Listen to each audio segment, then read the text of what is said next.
और वहीं बढ़ेंगे अगली खबर की ओर, जहां पर बलौदाबाजार जिले के बिलाईगढ़ में गणतंत्र दिवस के अवसर पर वीरता पुरस्कार से 2 पुलिस अधिकारियों को नवाजा गया और महामहिम राज्यपाल महोदय द्वारा वीरता पदक से पुरस्कृत किया गया। और इसके अलावा आपको बता दें कि बिलाईगढ़ के नए थाना प्रभारी विंटन साहू को वीरता पदक गया है। और दरअसल नक्सली मुठभेड़ के दौरान अदम्य साहस एवं बहादुरी का परिचय देने के लिए वीरता पदक से सम्मानित किया गया। तो वहीं दूसरे निरीक्षक आशीष सिंह राजपूत भी वीरता पुरस्कार से नवाजे गए हैं।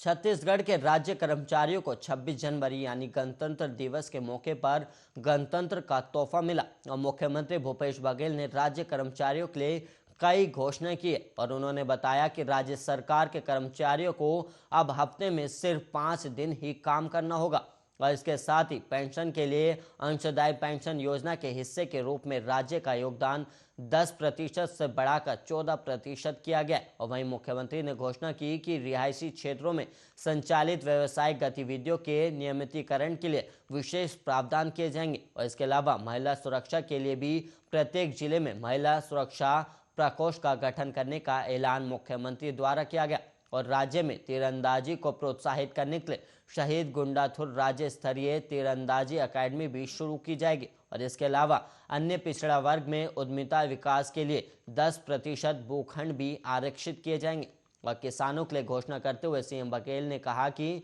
खरीफ साल 2022 से 23 से पहले प्रदेश में दलहन फसल जैसे मूंग, उड़द, अरहर आदि की खरीदी भी एमएसपी पर की जाएगी। और वहीं श्रमिक परिवारों की बेटियों के लिए मुख्यमंत्री सशक्तिकरण सहायता योजना शुरू होगी और इसके तहत 2 बेटियों के बैंक खाते में 20-20 हजार रुपए की राशि का एक मुश्त भुगतान किया जाएगा।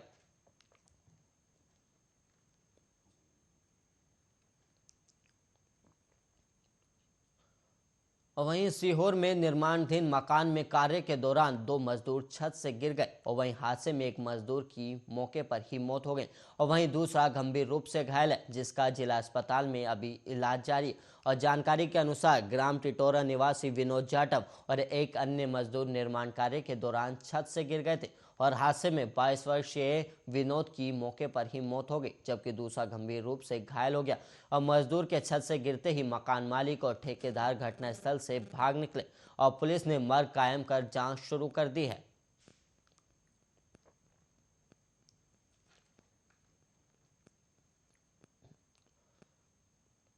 मध्य प्रदेश में स्कूल फिलहाल बंद ही रहेंगे और स्कूल शिक्षा मंत्री और बैतूल जिले के प्रभारी मंत्री इंदर सिंह परमार ने यह बयान दिया है और उन्होंने कहा कि अगर कोरोना का प्रभाव इसी तरह से बढ़ता रहा तो स्कूल नहीं खोले जा सकते। और प्रभारी मंत्री ध्वजारोहण समारोह में शामिल होने के दौरान बैतूल आए थे और उन्होंने कहा कि वैश्विक महामारी कोविड-19 का प्रकोप दिनों दिन पूरे प्रदेश में बढ़ता ही जा रहा है और स्कूल का संचालन कोरोना संक्रमण के प्रभाव को देखते हुए किया जाएगा। अगर कोरोना का प्रभाव इसी तरह से बढ़ता रहा तो स्कूल नहीं खोले जा सकते और संक्रमण कम होता दिखेगा तो स्कूल खोलने पर विचार किया जाएगा। और मुझे नहीं लगता है कि 31 जनवरी या इसके ठीक बाद स्कूल खुल सकेंगे। और परमार ने कहा कि कोविड संक्रमण को लेकर लगातार प्रदेश सरकार मॉनिटरिंग कर रही है और इसके समीक्षा की जाएगी और जो भी स्थिति बनेगी उसके अनुसार निर्णय लिया जाएगा। और विद्यार्थियों को कोई कठिनाई आ रही है तो वो शिक्षक से संपर्क बनाकर उनसे मिले और अपनी कठिनाई दूर करें और इसी तरह से शिक्षक भी बच्चों के संपर्क में किसी भी माध्यम से रहें ताकि पढ़ाई में व्यवधान उत्पन्न ना हो सके। और उन्होंने आगे कहा कि आज की परिस्थिति में सभी की ऑनलाइन पढ़ाई नहीं हो सकती और सरकारी स्कूलों में तो ये बिल्कुल भी नहीं हो सकती। ऑनलाइन पढ़ाई एक काम चलाऊ व्यवस्था है, इसलिए हमने विद्यार्थी और शिक्षकों दोनों को कहा है कि वो एक दूसरे के संपर्क में रहे जिससे पढ़ाई निरंतरता बनी रहे।